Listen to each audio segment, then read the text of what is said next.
एक तो जो महिलाएं हैं वो लेता हूँ नहीं बोलेंगी, हाँ ठीक है, क्योंकि इसमें भाई लोगों ने तैयार किया है ना, तो लेता हूँ और लेती हूँ दोनों नहीं लेती हूँ, तो इसलिए महिलाएं तो लेती हूँ बोलूंगी। और ये जो संकल्प कर रहे हैं उसको ध्यान से करना, इसलिए जो भी संकल्प ले उसका अनुसरण जरूर। यहाँ आ जाओ, पीछे ले लो, पीछे ले लो यार यहाँ। तो अब हम यहाँ आ जाओ। मैं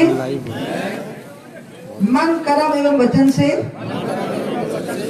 संकल्प लेती हूँ कि जीवन भर तन मन धन से गौ रक्षा एवं गौ ग्रास के लिए समर्पित रहूंगी। मैं सुनिश्चित करूंगी कि मेरी जानकारी में कोई भी गौवंश बीमार या घायल अवस्था में हो तो उसको समुचित उपचार मिले। मैं सुनिश्चित करूंगी कि प्रत्येक निराश्रित गौवंश को समुचित गौ आश्रय केंद्र या गौशाला मिल सके।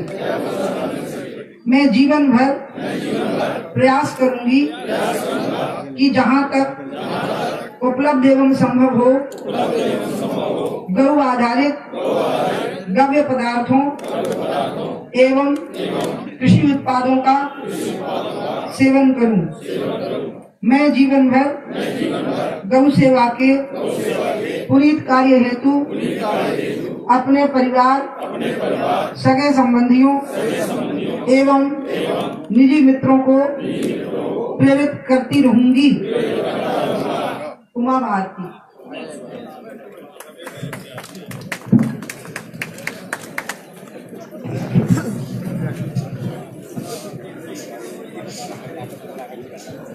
गौ माता की जय। रिकॉर्डिंग पूरी लेना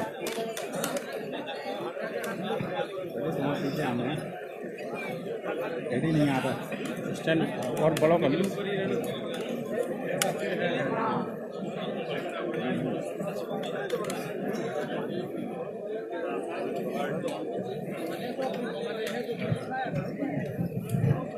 भैया तुम्हारे सामने आ जाओ, मेरे को दिखे ही नहीं, थोड़ा आगे बोलो, सामने से हट जाओ यार। हाँ थोड़ा आगे बोलो।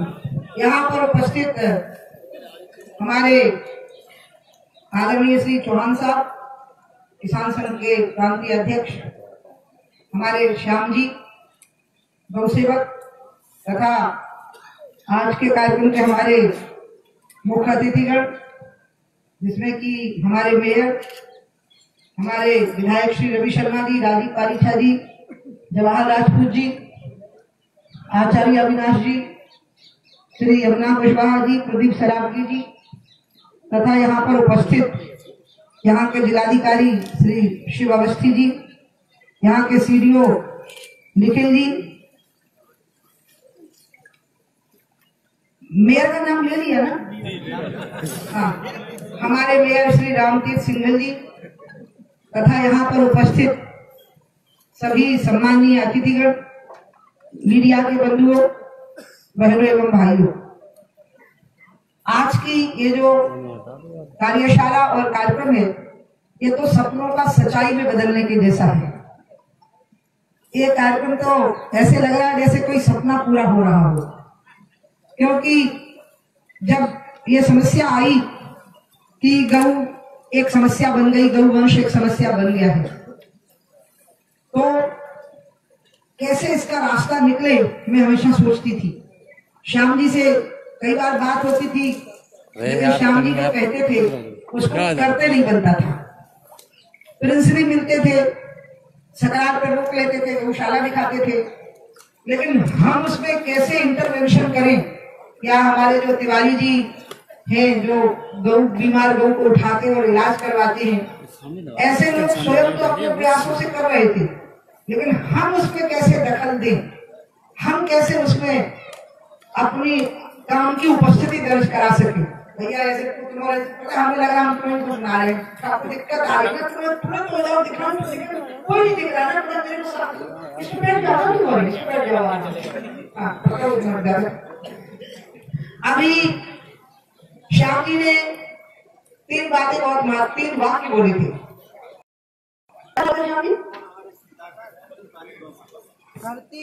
धरती पानी गौ माता कौन हमारे सुखदाता, बहुत महत्वपूर्ण बात कही थी। धरती पानी गौ माता, और दूसरा क्या था, कुछ कारोबारी कुछ ऐसा कुछ कहा। हाँ, गरीबी बीमारी बेरोजगारी का निदान। धरती पानी गौ माता और गरीबी बीमारी और बेरोजगारी, इतने सुंदर मंत्र बोल रहे थे। तो मैं सोच रही थी कि देखो मैं यहाँ से 4.5 साल सांसद रही और मैं तड़पती रही कि नीचे से जल्दी काम कैसे शुरू हो जाए, और वो तब हो पाया जब नीचे और ऊपर का मेल हो गया, नहीं तो नहीं हो पाया। जब नीचे का ऊपर का मेल हो गया तब हो पाया, और ये मेल भी प्रधानमंत्री जी के प्रयासों से हुआ और हमारे उत्तर प्रदेश के मुख्यमंत्री जी के प्रयासों से हुआ। इसलिए हमें उन दोनों का बहुत बहुत साधुवाद करना चाहिए और अभिनंदन करना चाहिए। चौहान साहब को, जो कि हमारे प्रांतीय अध्यक्ष हैं किसान संघ के, मैं आपको एक बात बताऊं, मैं अभी बात कर रही थी रवि जी से और मेयर साहब से, और मैं कह रही थी कि हमारे जैसे जो लोग होते हैं, हमें हमेशा एक सहयोगी चाहिए पड़ता है, क्योंकि हमारे अंदर एक ही चीज होती है कि आप हमें बता दो कि आपको वहां पहुंचना है तो हम पहुंच के दिखा देंगे, लेकिन प्लानिंग और स्ट्रेटजी आपको बनानी पड़ेगी। अगर में साहस रहता है हृदय में किसी भी लक्ष्य को प्राप्त करने का, लेकिन उस लक्ष्य तक पहुंचने के जो रास्ते होते हैं वो दूसरे को ही बताने पड़ते हैं। और इसलिए जब यहां से मैं सांसद हुई, उसके पहले से अन्न पशु की समस्या चरखारी विधानसभा से जब मैं विधायक थी तो ये हमारे सामने आने लगी थी। मैं श्याम जी से भी बात करती थी, और जब मैं मध्य प्रदेश में मुख्यमंत्री हुई उस समय का एक अनुभव बताती हूँ किसान संघ का। मध्य प्रदेश में सबसे बड़ा संकट बिजली का था और फसलें सूख जाती थी। मैंने शपथ ली 8 दिसंबर को, फसल खड़ी हुई थी और हमने कहा था कि हम फसल सूखने नहीं देंगे। अब मैंने मुख्यमंत्री बनते ही अपने चीफ सेक्रेटरी एबी सिंह थे चीफ सेक्रेटरी हमारे, उनको मैंने कहा कि जी बताओ कि हम तुरंत बिजली का निदान कैसे करेंगे। तो बोले मैडम बिजली तो जल्दी बनेगी नहीं और वितरण की प्रणाली भी बहुत खराब है, इसलिए और बहुत चोरी होती है, तो इफरात पे बिजली खरीदनी पड़ेगी। तो वो साहस मेरे अंदर था, मैंने कह दिया कि चलो खरीदो, पूरा खजाना खाली हो जाए लेकिन किसान का खेत नहीं सूखना चाहिए। मैंने कहा आप खरीदो बिजली, फसल खड़ी है खेत में। अब समस्या ये हो गई कि बिजली तो खरीद ली, वो मैं आपको बताना चाहती हूँ, लेकिन नीचे बिजली मिल रही कि नहीं ये कैसे पता लगी, क्योंकि बिजली चोरी बहुत हुई थी। तो कई गांवों की बिजली कटी हुई थी, कई ब्लॉक की बिजली कटी हुई थी, उसमें बेकसूर लोग भी फंस गए थे उसमें। अब सब थोड़े ना होते हैं कि बिजली चोरी करें, कुछ भोले भी होते हैं, वो फंस गए उसमें। अब इसमें मैंने सहारा लिया किसान संघ का, और मैंने वहां के जो हमारे किसान संघ के पदाधिकारी थे, उनका नाम नहीं लूंगी क्योंकि हमारे यहाँ प्रचारकों का नाम नहीं लेना, वोट नहीं करना नाम लेके, तो उनसे मैंने निवेदन किया कि क्या वो प्रतिदिन सवेरे 7:30 बजे मेरे साथ चाय पी सकते हैं। उन्होंने कहा ठीक है, और हमने बिजली विभाग के अधिकारियों को कहा तुम लोग मुझे प्रतिदिन सवेरे 7:30 से 8 के बीच में फोन पे मिलना, और मैं उठती ही 7:30 बजे हूँ, तो मैं उठ के सीधे नीचे आ जाती थी और हमारे किसान संघ के पदाधिकारी सामने होते थे, और फिर हम पता लगाते थे कौन से ब्लॉक की बिजली कटी, कितने बिजली पहुंची, कितने नहीं पहुंची, कौन से गांव में पहुंची, क्योंकि मुझे पता था कि मार्गदर्शन करने का काम किसान संघ ही कर पाएगा, दूसरा नहीं कर पाएगा, इन्हीं को जमीन का पता रहेगा। और अंत में परिणाम ये निकला कि बम्पर फसल हुई, बिजली की दिक्कत नहीं आने दी गई, और परिणाम ये निकला कि हम बम्पर लोकसभा जीते, क्योंकि मैं मुख्यमंत्री तो बन गई थी लेकिन तुरंत विधानसभा का चुनाव, लोकसभा का चुनाव सामने आ गया। और फिर उसके बाद हमने बिजली का संकट आने ही नहीं दिया, और अब तो मध्य प्रदेश में 24 घंटे बिजली की आपूर्ति की व्यवस्था हमारी सरकार ने कर दी। 15 सालों में हमने वो स्थिति ला दी। तो बीच की ये कड़ी की जरूरत पड़ती है। मैं ये कह रही हूं, ये हृदय में साहस था कि मैंने कहा बिजली खरीदो एट एनी कॉस्ट, जो इन्वेस्टिगेशन होगा उसका सामना करेंगे, लेकिन बिजली खरीदो। अब बात आई कि खरीद तो लेकिन नीचे पहुंचाना कैसे, इसलिए अब मेरे पास सांसद विकास निधि है। मैंने दोनों जिलों के डीएम को कहा कि मेरी एक बार की पूरी 5 करोड़ राशि गौ माता के लिए ले लो, आपको जहां लगाना है वहां लगा दो, लेकिन लगाने के लिए नीचे से जो पूरी खाना पूर्ति होनी है उसमें कभी छूट जाती है। और बाद में देखना, जब मैं यहां से जाऊंगी तो जेई लोग लिखेंगे उमा भारती की इतनी राशि अनस्पेंड रहेगी, खर्च नहीं कर पाए, जबकि उमा भारती बेचारी कह रही कि ले लो पूरा पैसा ले लो भैया, तुम्हारी जय हो जाए, खर्च कर दो पूरा पूरा, लेकिन उसके नियम होते हैं, यूटिलाइजेशन सर्टिफिकेट चाहिए, पहली राशि खर्च हो गई उसका प्रमाण चाहिए और सबूत चाहिए, उसके बाद हम दूसरी राशि मांग सकते हैं। अब पहली राशि अगर खर्च नहीं हुई, काहे नहीं भाई खर्च, तो पता ही नहीं कि जो जमीन पे आपने वो राशि भेजी वो जमीन विवादित थी। अब ऐसी जो स्थितियां होती हैं उसके बाद अच्छा, और फास्ट ट्रैक तो नहीं कर सकते ना, नियम पालन अधिकारियों को भी करने पड़ेंगे, मुझे भी करने पड़ेंगे। ऐसा तो नहीं हमने कह दी कि दे दे 5 करोड़ रुपया, उधर पहुंच गए 5 करोड़ रुपया, ऐसा होगा नहीं, बीच के नियम पालन करना। ये सब दिक्कतें पूरी तब होती है जब कोई अलग समाज सेवी सामने आता है, जिसमें हमारे श्याम जी हैं, हमारे तिवारी जी हैं, हमारे प्रिंस हैं। जब ये लोग सजग रहते हैं कि कोई चीज ऊपर से मिल रही है तो नीचे उसका जमीन पर गरीब आदमी के लिए, जमीन पर मानव जीवन के लिए, किसी भी जीवन के लिए उसका ठीक से उपयोग हो सके। और इसलिए मैं अभी सोच रही थी कि भगवान के 2 प्रकार के अवतार होते हैं। एक होता है कि आप संकट में आए और अचानक भगवान प्रकट हो गए, जैसे गजेंद्र मोक्ष हुआ कि गज को संकट आया, ग्रह ने उसको पकड़ लिया तो उसने भगवान की पुकार लगाई, भगवान उसके सामने तुरंत प्रकट हो गए। जैसे द्रौपदी पे संकट आया, उसने भगवान को पुकारा और भगवान साड़ी के रूप में प्रकट हो गए। एक होता है कि भगवान अचानक प्रकट होते हैं। जो भगवान अचानक प्रकट होते हैं वो ऊपर से नीचे आते हैं, और एक होता है कि किसी बड़े संकट का सामना करने के लिए भगवान अवतार लेते हैं, किसी माँ के गर्भ में आते हैं, या गर्भ में नहीं आते तो कम से कम प्रकट होने की, जन्म लेने की प्रक्रिया औपचारिक तौर पर पूरी करते हैं, माँ की गोद में आ जाते हैं। फिर वो धीरे धीरे बड़े होते हैं, फिर वो सारी चीजों का अध्ययन करते हैं। जैसे कृष्ण प्रकट हुए जेल में, यशोदा ने पाला, उन्हें ग्वालों की समस्याओं को देखा, घी दूध गाय की समस्या को देखा, फिर धीरे धीरे उनकी समझ में आया कि इस पूरे माफिया का मुखिया कौन है, तो वो तो मेरा सगा मामा है, उनकी समझ में ये आया, और अंत में उन्होंने उसका समाधान किया, संकोच नहीं किया। इसी तरह से भगवान राम भय प्रकट कर पाला, लेकिन प्रकट होते ही रावण को मार डाला, ऐसे तो नहीं हुआ ना। जंगल में गए, ब्याह, पहले उनका ब्याह हुआ, फिर कुछ दिनों रहे, परिस्थितियां बिगड़ी, फिर जंगल में गए, फिर देखा कि अरे शबरी जैसे लोग हैं जो बेर खा के जीवन बिता रहे हैं, निषाद जैसे लोग हैं जो नाव चला के जीवन बिता रहे हैं, और उनकी जीवन की कठिनाइयां क्या है, उनके जीवन के आनंद क्या है, वो भी उन्होंने समझा। भगवान राम रामराज की स्थापना कर ही नहीं सकते थे अगर उनको शबरी और निषाद नहीं मिले होते तो, क्योंकि शबरी और निषाद से उनकी समझ में आए ना कि आम जीवन कैसा बीत रहा है। और इसलिए आप याद करिए, राम जब अयोध्या लौटे तो सब माताएं उनका इंतजार कर रही थी, खम्भे की ओट में खड़ी थी, क्योंकि वशिष्ठ जी की लाज करती थी, वो गुरु वशिष्ठ के सामने नहीं आ पा रही थी। तो कैकेयी भी एक खम्भे के पीछे खड़ी हुई थी, क्योंकि गुरु वशिष्ठ सामने थे। तो सब माताएं खम्भे की ओर से राम को अंदर आते हुए देख रही थी वनवास काल की समाप्ति पर। तो राम सबसे पहले प्रभु जाने कैकेयी न जाने प्रथम दासुग्रह गए भवानी।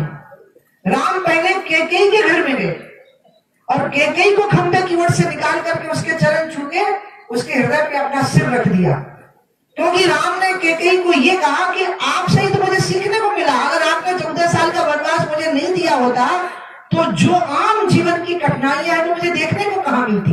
इसलिए राम सबसे पहले उन्हीं को मिले। तो दूसरा अवतार वो होता है जिसमें भगवान नीचे से ऊपर की ओर जाते हैं। तो ये जो सरकारें होती हैं ये ऊपर से नीचे आने वाला अवतार है, कभी कभी होने वाला, लेकिन जो नीचे से ऊपर की ओर जाने वाला अवतार है जिसमें श्याम जैसे लोग हैं, चौहान जी जैसे लोग हैं, तिवारी जी जैसे लोग हैं, जैन जैसे लोग हैं, और वो लोग हैं, ये नीचे से ऊपर की ओर, ये नर से नारायण होने वाले लोग हैं। एक है नारायण से नर होना, चुनाव हुआ, सरकार बन गई 5 साल के लिए, ये है नारायण से नर होना। और एक है नर से नारायण होना, जिसमें कि 10-15 साल की प्रक्रियाओं से किसी काम को एक परिणाम में बदल दिया। और ये नर से नारायण होना और नारायण से नर होना, अगर दोनों प्रक्रियाओं का एक साथ मेल हो जाए तो धरती पर सतयुग की रचना हो जाती है। अभी वो समय आ गया है। यहाँ प्रदेश में एक मुख्यमंत्री है जो गौवंश के लिए चिंतित है, देश में एक प्रधानमंत्री है जो गौवंश के लिए चिंतित है। संगठन के लोग पहले से इसमें काम कर रहे थे, हमारे अपने संगठन के, हमारे परिवार के लोग, इसके अलावा भी लोग काम कर रहे थे, और जो काम कर रहे थे वो सब हमारे परिवार के ही लोग हैं। परम पूजनीय गुरु गोविंद जी कहा करते थे कि खाली संघ की शाखा में आने वाला ही स्वयंसेवक नहीं है, उसको दर्जा भले ही स्वयंसेवक का मिला हुआ है, लेकिन जो हमारी विचारधारा का अनुगमन कर रहा है, भले ही वो हमारी शाखा में नहीं आ रहा, तो हमारे परिवार का सदस्य जरूर है, हमारा अभिन्न है। और इसलिए जो सारे लोग इस क्षेत्र में काम कर रहे हैं वो सब हमारे अभिन्न अंग हैं। और इसी दृष्टि से आज का ये जो कार्यक्रम हुआ है, जिसमें कि हमने कुछ संकल्प लिए हैं, ये बहुत महत्वपूर्ण घटना हुई है। 6 महीने का टारगेट मुझे, मैं शिव सहाय जी का और उनके साथ में बैठे हुए सीडीओ का बहुत बहुत अभिनंदन करूंगी कि एक बहुत सुंदर और बहुत गंभीरता से प्रयास कर रहे हैं। मैं बड़ी परेशान थी श्याम जी के लिए। श्याम जी इतनी बड़ी बड़ी बातें करते थे और मुझे लगता था हे भगवान, ये सब हो सकता है, ये बोल रहे ये सब हो सकता है। मैं सुभाष पालेकर जी को कई बार मिली हूँ और मुझे पता था ये सब हो सकता है, लेकिन हमारे देश को चलाने का काम 3 ही करते थे, पीएम, सीएम और डीएम। तो इसलिए आपको अधिकारी को साथ लेके चलना, नहीं तो वो होने नहीं देंगे। आपको कोई भी, अच्छा उनकी भी गलती नहीं है, पॉलिसी ऐसी है कि वो अपने सूझबूझ से ही कर पाएंगे, अपने उसमें तो कर नहीं पाएंगे कि हमें करना है, उनको नियम पालन करने हैं। इसलिए ये जो मेल हुआ है ना, आज जो हम बैठे हैं, आप यकीन मानिए बहुत गंभीर घटना है। आज हमारा और आपका बैठना यानी सरकारी कार्यक्रम में सामाजिक सामंजस्य होना। इसलिए मैं अभी पढ़ रही थी एक बहुत अच्छा पत्र जो चौहान साहब ने दिया, और सही बात है, हमारी इच्छा ये थोड़ी है, ये अच्छी बात है कि किसान की कर्जा माफी हो, लेकिन मेरा कहना है कि किसान कर्जदार क्यों हो। हमारा ये कहना है कि आप किसान को कर्जदार बनाते क्यों, आप उसको कर्जदार बना करके माफी देकर के पॉलिटिकल एडवांटेज लेते हैं और अपने आप को राजा समझते हैं। कि पहले के जमाने में राजाशाही में होता था कि राजा साहब किले पर खड़े हो गए, उनने कई साल पानी नहीं बरसो, महाराज बचाओ, बुहार बुहार, तो राजा साहब ने ऊपर से खड़े होकर कह दी जाओ कर्जा माफ किया। तो ये तो सामंतवादी सोच है, ये फ्यूडल माइंडसेट है, और ये प्रजातंत्र है। प्रजातंत्र में ये सामंती सोच है। अगर सच्चा सोच है तो वो ये है कि सशक्त करो किसान को, और इतना सशक्त करो कि वो प्रधानमंत्री और राष्ट्रपति को कर्जा देने की स्थिति में आ जाए कि आप हमसे कर्जा लीजिए, वो कर्जदार ना हो, वो कर्ज देने की स्थिति में आ जाए।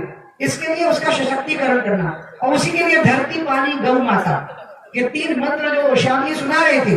गौ माता का मतलब गौ की आरती करना नहीं समझना, ये और हम आपको बताएं। ये जो पाखंड शुरू हो गया है कि तुम जा रहे, उन्हें पकड़ के गैया बांध रही, बेचारी जीभ काट रही, उनकी आंखें फटी आ रही, कहीं वो आरती कर रही तो रोटी खवाएंगे उनसे, फिर एक सेल्फी लेके उनके साथ। ये गौ पालन नहीं है, ये पाखंड है, पाप है। गाय को सताना अपना को दिखाने के लिए, इसका फल कभी नहीं मिलता, ये आप ध्यान रखना। गंगा के किनारे में लोगों को कह रही हूँ कि सरकार ने अपना पूरा पैसा खर्च कर दिया, लेकिन जनता को भी गंगा की जिम्मेवारी है, नदियों की जिम्मेवारी है। गंगा के किनारे गए और खुद तो बिस्लरी की बोतल ले गए और पूर्वजों को गंगा का पानी पिला दिया। बिस्लरी की बोतल से तो तर्पण होता नहीं ना, पूर्वजों का तर्पण गंगा जी के जल से होता है। तो मैंने सारे हिंदू समाज से अपील की है कि या तो तुमको खुद वो पानी पीना, पहले 1 लोटा, फिर पूर्वजों को पिलाना। लेकिन तुम्हें पता है कि पूर्वज तो मर गए, मरे बीमार थोड़ी होंगे, लेकिन अगर हमने पी लिया तो हम जरूर बीमार हो जाएंगे। तो ये तो पाखंड हुआ, फिर ये तर्पण तो हुआ नहीं ना, ये तो पाप है बहुत बड़ा कि जो पानी आप नहीं पी सकते बाप दादों को पिलाए जा रहे, तो पहले उसको पीने लायक बनाओ, इससे बड़ा तर्पण कुछ हो नहीं सकता। इसलिए पॉलीथीन छोड़ना, नदी में गंदगी छोड़ना, अब पहुंच नदी है। मैं गई थी परसों देखने, ठीक है मैं गुस्सा हुई हूँ, कमिश्नर पे गुस्सा हुई हूँ, प्रशासन पे गुस्सा हुई हूँ, लेकिन जिन लोगों ने पुल के ऊपर से गंदगी छोड़ी है क्या वो जिम्मेवार नहीं है? अब हमें उस पुल की गंदगी के लिए जाली लगानी पड़े, ये तो अच्छी बात नहीं है। मैं लड़कियों के बारे में भी ये बोलूंगी, लड़कियां समाज में निर्भर होकर के विचरण करें, क्या ये खाली पुलिस की जिम्मेवारी है? ये क्या समाज की जिम्मेवारी नहीं है? कोई लड़का अगर लड़की की तरफ सीटी बजाए, पत्ती कसे, आंख दिखाए, अगर 10 लोग लातों और घूसों की बरसात कर देंगे उसके ऊपर, तो हिम्मत पड़ेगी किसी की? अगर समाज का ये एटीट्यूड हो गया कि उठाओ लड़की की तरफ आप, फिर हम तुम्हें देखते हैं। ये जो वर्ल्ड ट्रेड सेंटर पे जहाज गिरा था, 2 जहाज, लेकिन तीसरा जहाज पेंटागन पे नहीं गिर पाया था। क्यों? क्योंकि पैसेंजर जो अंदर बैठे थे उनको पता लग गया कि पायलट पेंटागन पे जहाज गिराना चाहता है, तो अमेरिका नष्ट हो जाएगा अगर इस पे जहाज गिर गया। तो पूरे पैसेंजरों ने पायलट को पकड़ लिया और जहाज को घुमा दिया और खुद मर गए पूरे पैसेंजर, लेकिन उन्होंने अमेरिका को बचा लिया। अगर ये सारे लोग तय कर लें कि हम पॉलीथीन सड़क पर नहीं फेंकेंगे, हम सड़ा हुआ अन्न सड़क पर नहीं फेंकेंगे, बड़े बड़े साधु संत कथा करवाते हैं और बाद में पंडाल में 1 महीना तक गधाता बसाता रहता है, इससे बड़ा पाप कर्म और कुछ नहीं हो सकता। इसलिए मैंने देखा है बड़े बड़े भंडारे और बड़े बड़े कथा का कोई फल प्राप्त नहीं होता। इसलिए नहीं होता क्योंकि पॉलीथीन गैया ने खाई, सड़ा मैदा गैया ने खाया, सड़े फल गैया ने खाए और वो बीमार पड़ी, कुत्ते मरे, गैया मरी, जबकि गाय में 33 करोड़ देवी देवता रहते हैं। इसलिए ये धर्म के नाम पर पाखंड बंद कर दीजिए। एक बिटिया की ब्याह में हजारों लोगों की मौत की स्थिति निर्मित कर देना, इसको बंद कर दीजिए और इसकी जगह पर सतर्कता बरतिए कि आपके आनंद उत्सव किसी की मृत्यु के कारण तो नहीं बन रहे हैं कहीं। और जैसे ही ये सजगता समाज में आई, लड़कियों की सुरक्षा के लिए, गाय की सुरक्षा के लिए, प्रकृति और पर्यावरण की सुरक्षा के लिए, तो सरकार का थोड़ा सा प्रयास लगेगा और चीजें ठीक हो जाएगी। अकेले सरकारी प्रयास से अगर हमने समाज को चलाने की कोशिश की तो नहीं चल पाएंगे हम बहुत दिनों तक। मैं आपको ये कहना चाहती हूँ, सरकार का 4-5 काम बहुत जरूरी होता है। सड़कें बनाना वो लोग नहीं बना सकते, अस्पताल में, सरकारी अस्पताल में दवाई मिलना वो बहुत जरूरी है। अब हम आयुष्मान भारत स्कीम इसलिए प्रधानमंत्री जी ने दे दी। बिजली की सप्लाई देना ये बहुत जरूरी होता है। अच्छी पढ़ाई देना स्कूल में, सरकारी स्कूल में, ये सरकार का काम है। और अच्छा लॉ एंड ऑर्डर देना ये सरकार का काम है। लेकिन घर के कूड़े का ध्यान रखना ये तो घर के ही लोगों का काम होना चाहिए। घर में बेरोजगार नौजवान का ध्यान रखना ये तो घर के ही लोगों का काम होना चाहिए। कई बार कहते हैं सरकार की, क्यों मुझे लोग कहते हैं दीदी प्लीज आप कुछ कहने मत लग जाना, लेकिन मेरे को खुद लगता है कि पंजीरी बन के दिल्ली से क्यों आ रही है। अरे पहले तो घर में पता लगा कि बहू के मोड़ी मोड़ा होने तो सास पुराना, गुड़ पुराना, घी रखना शुरू कर देती थी। उनका काम है, घर के लोगों का काम है गर्भवती स्त्री की देखभाल करना, ध्यान करना, माँ बाप का ध्यान करना, घर में रहने वाले बेरोजगार नौजवान का ध्यान करना। ये जो बहुत ज्यादा सरकार पर आश्रित समाज की रचना हो रही है, हम एक कमजोर समाज की रचना कर रहे हैं और इससे हम एक कमजोर राष्ट्र की रचना कर रहे हैं। और इसलिए मोदी जी ने ये बहुत अच्छा किया है, जो जनधन योजना आई है, आयुष्मान भारत आया है, मुद्रा योजना आई है। ये सशक्त समाज, मजबूत नागरिक, ऐसा किसान जो कर्जदार ना हो सके, जिसका गुरु मंत्र भी दिया जा रहा था। मोदी जी की यही इच्छा है, किसान कर्जदार ही ना हो सके, ये कर्जा माफी की घोषणा क्या करना। तो इसलिए इस दृष्टि से आज की जो कार्यशाला है, हमारे जिले में जो प्रयास हुए हैं, यहाँ जो वनस्पतियां उग सकती है, यहाँ पर जो सब्जियां उग सकती है, यहाँ जो फल उग सकते हैं, उसकी पूरी की पूरी प्रदर्शनी लगी हुई है। और जो 3 मंत्र पानी, खेती और गौ का जो अभी आपको बताया गया, उस दृष्टि से जो यहाँ पर प्रयोग हुए हैं वो आपको बताए गए हैं। और आज आपने संकल्प लिया है, मुझे लगता है यही नर और नारायण का मेल है और इसी से इस भारत का उद्धार होगा, इसी से इस बुंदेलखंड की धरती का उद्धार होगा, इसी से हम गरीबी और पिछड़ेपन के अभिशाप से मुक्त होंगे। हमारे सम्मानीय विधायक गणों ने कहा कि दीदी आप ही बोल लो, इसलिए मैंने थोड़ा ज्यादा बोल लिया। लेकिन मैं आपको सच्ची बताती हूँ, मैं बहुत ही साधारण व्यक्ति हूँ। मेरे आसपास अपने आप असाधारण स्थितियों का निर्माण हुआ है और वो क्यों हुआ है मुझे खुद नहीं पता। इसलिए मेरी बहुत इच्छा रहती है कि कोई मुझे बताए और मेरी शक्ति का उपयोग करे। भगवान ने जो मुझे शक्ति दी है, शक्ति है अदम्य साहस, बस इतनी ही शक्ति है। आप बताइए क्या काम करना है, मैं वो कर सकती हूँ, लेकिन मेरा साथ दीजिए, मुझे बताइए कि कैसे करना है। और इसलिए आज मुझे बहुत अच्छा लगा, सभी लोग मेरे मार्गदर्शक हैं, मैं विनम्रता पूर्वक सबका बहुत बहुत अभिनंदन करती हूँ। और जो भी प्रयोग हमने यहाँ पर देखे, इन प्रयोगों को बढ़ाने के लिए तिवारी जी आपका नाम क्या है? के को फुल फॉर्म बता दो, के का एक तो अच्छा नाम है कौशल किशोर, के बारे में बताओ। कौशल किशोर बहुत अच्छा काम कर रहे हैं, घायल गाय को उठाते हैं और इलाज के लिए ले जाते हैं। अब मैं कौशल को क्यों खड़ा कर रही हूँ बताती नहीं, कौशल के साथ हम जाकर फोटो खिंचवा लेंगे, लेकिन हम बता रहे काम क्या है, मैं क्यों कह रही हूँ। अब मैंने अभी कहा कि सांसद विकास निधि से आपको जो चाहिए वो मुझसे ले लो। अब मुझे देने में दिक्कत आएगी, हम पैसे दे देंगे, डीएम ने भी कहा कि आप दे सकती हैं, उन्होंने मुझे बताया कि आप सांसद विकास निधि से दे सकती हैं। अब उसकी प्रक्रिया जल्दी पूरी कर लेना, लेकिन मेरा आप लोगों से अनुरोध है कि आप लोग भी घायल गाय को जितना हो सके उतना अच्छे उपचार की व्यवस्था कैसे हो सकती है उसको करिए, और गाय उपयोगी कैसे हो सकती है वो आज यहाँ हो गया। जब तक गाय की उपयोगिता साबित नहीं होगी तब तक हम गाय को नहीं बचा पाएंगे। तो उपयोगिता और उसके पहले सेवा, ये दोनों चीजें बहुत अच्छी हैं। और हमारे जैसा कि कहा कि हमारे सभी माननीय विधायकों ने भी कहा है कि हमारी विधायक निधि से जो लेना है ले लो, हमने भी कहा है हमारी सांसद निधि से जो लेना है ले लो। अब हमारा संकल्प है, रवि का, राजीव का, जवाहर राजपूत का, सबका संकल्प, और हमारे आचार्य जी बैठे हैं।